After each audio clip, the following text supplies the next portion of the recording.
Hi and welcome along to AFTV Transfer Daily, the show that keeps you up to date with players that we linked with a January transfer move to Arsenal. Brought to you today by Snickers Protein. Don't forget, I'm going to be making an appearance on the Ball Street YouTube channel on transfer deadline day. This show is running from 7 to 11, so look out for that. Me and Pippa are going to be making an appearance on there. Hopefully, I'll be talking up Arsenal's transfer dealings, which has not been too bad.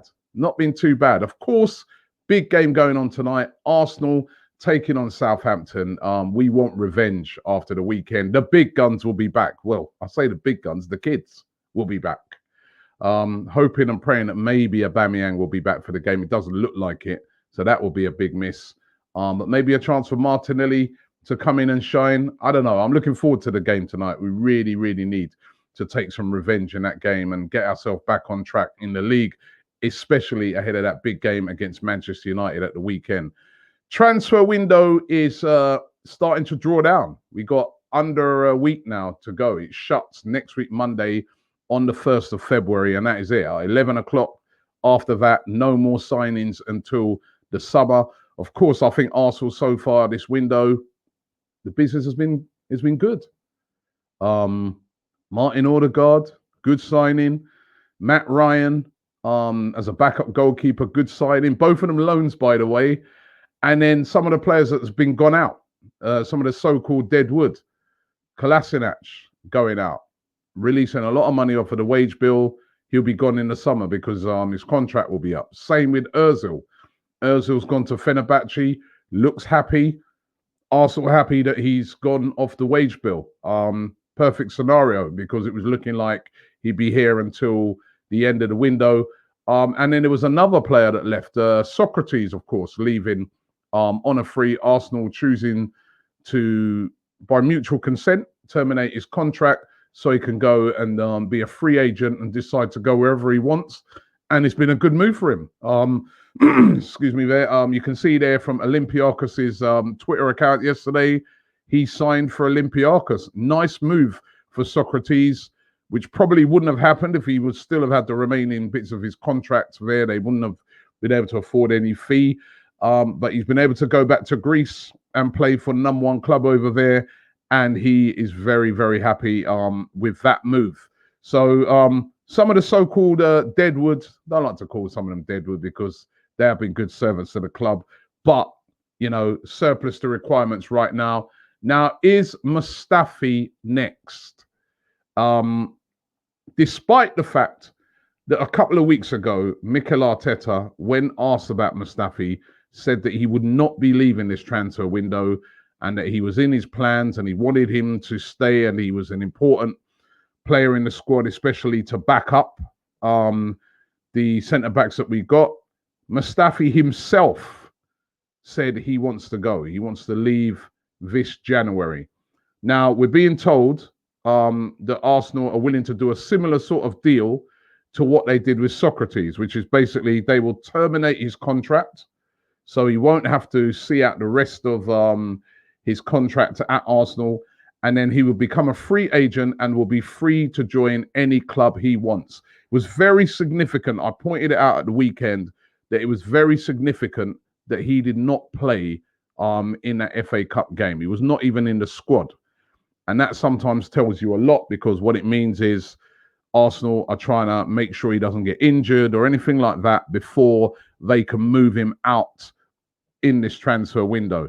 So it looks like his contract will get terminated and that will free him up.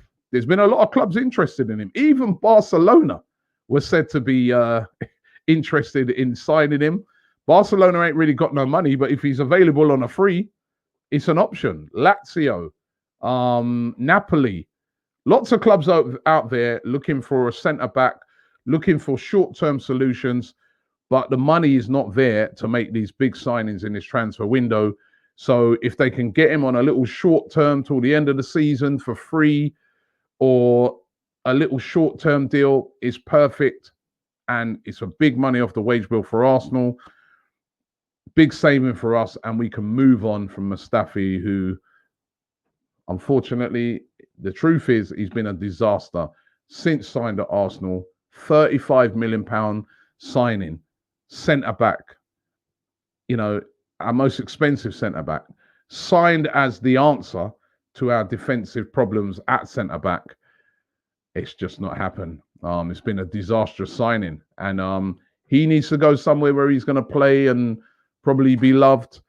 And Arsenal need to move on. And it's been one of the best things about this transfer window has been the getting rid of certain players that have just been here way too long.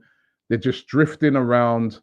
They need to move on. I mean, Mustafi's still 28, so he's still got a long career ahead of him. He's still got a good, let's say most footballers, like, they can play till 32, 33 now. He's got about another 5 years ahead of him at least. So Mustafi can go and he can play, and Arsenal can move on from there. I note that Saliba's been having a very good time so far on his loan move at Nice. He's been doing really, really well. The manager was asked about him yesterday and said, listen, he's coming back, because there's been some little chatterings in France when Nice are saying, and some other teams hovering around and saying, listen, we'll take him long term. But the manager's already said no. He's gone out there to develop. He weren't getting enough game time, wouldn't have got enough game time if he stayed. He's coming back to Arsenal. And I'm looking forward next season to hopefully seeing a pairing of Saliba and Gabriel playing as that centre-back pairing. That's the dream. But we've got to move on from players like Mustafi now. Now, what about the left-back position? That is the one area now that Arsenal need to try and solve before the end of this window. If Kieran Tierney's injured, unfit, gets a little illness, COVID, please, I hope not, but, anything like this can happen, we're in trouble in that area. Ainsley Maitland-Niles right-footed. So is Cedric. They can come in and do a job, but they're not left-footed. As you see, they'll get to they'll get up front into the opposition box. They're very uncomfortable in putting crosses in because they're just not left-footed. So there's a couple of left-backs being linked with Arsenal right now. Ryan Bertrand seems to be the one that is being spoken about a lot. He's not actually going to be playing in the game tonight against Arsenal, and I think that's a good thing because he had a good game at the weekend. He's suspended for the game tonight. Picked up a yellow, I think his fifth yellow card against their last game against Leicester. Bertrand, still very fit. You've got to be to play in that Southampton system of, up and down, closing down all the time. He's 31, as I've said over quite a few days now, still living in London. Arsenal's representatives have been talking to his people and are interested in bringing him to the Emirates before the end of the transfer window. His people seem to be, Southampton seem to be pretty confident that they can get some sort of contract extension sorted out, because if they don't, he walks away in the summer for free. I think he would represent excellent backup for Kieran Tierney. He's experienced, former England international, still playing well, and I think he would have a lot to offer as an alternative to Kieran Tierney and take some of the load off of Tierney as well. I think that would be a good deal if they could get it done. We're going to have to wait and see if that, sure, Southampton will not want to lose him, but if Arsenal are serious, I think they can get him. There's also Arsenal being linked with Jordan Amavi. You remember he used to play at Villa. He's now at Marseille, 26. Again, another player where the contract is running down. His contract is up at the end of the season, up in June, and then he's a free agent, can go wherever he wants. 26. Marseille been trying to negotiate a contract extension, but there's an impasse. There's nothing's been sorted out yet. And remember, at this time of season now, players are really, they're thinking about their security. In this time of COVID, you've seen this window, there's hardly any sort of big money transfers. Everything's been literally loans and swap deals and things like this. There's not been no big money moves. So players know what's going down and they want to look after their security. And if a team like Arsenal can come in and maybe offer him, a contract loan till the end of the season with, and then say to him, listen, do well out of that. We'll keep you on for a further couple of years. That's tempting, right? That's tempting. And they'll probably be able to offer a lot more money than what Marseille can offer. So Arsenal interested in him. They're not the only ones.